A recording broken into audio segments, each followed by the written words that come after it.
Hey folks, Brian here.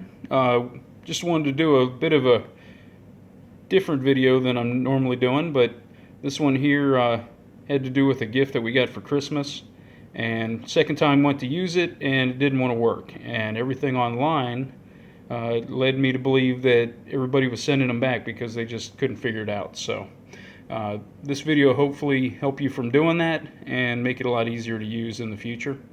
So over here is the actual device, and I'm going to assume that everybody knows how to use it and to turn the base to change it from on, off, and remove.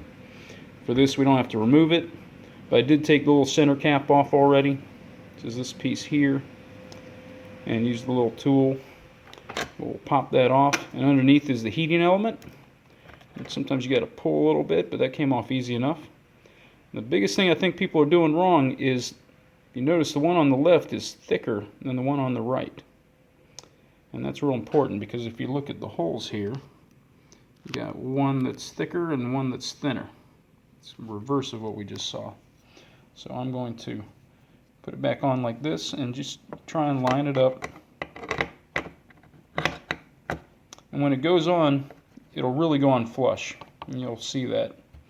One word of caution, this is the heating element, so if you've just used it or had it plugged in, it's very hot, and you won't want to touch it till it's probably had 5 to 10 minutes to cool down completely before you start really pulling on it. But now that's all nice and seated, that was the biggest trick.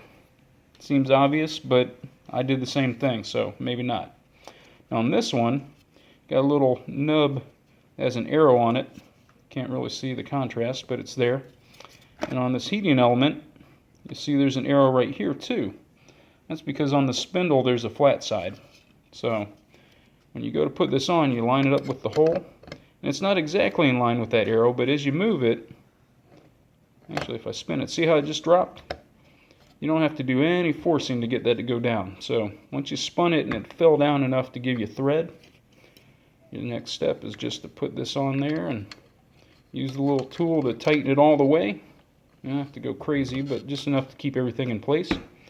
And then you go ahead and plug it in. See if it doesn't give you the 3 blinking lights and then the solid light with the motor running and heating up like it's supposed to.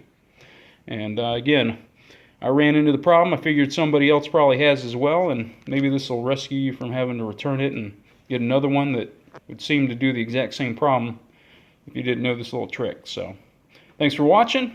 Have fun. Don't get diabetes. And stay tuned for another video soon. Thanks.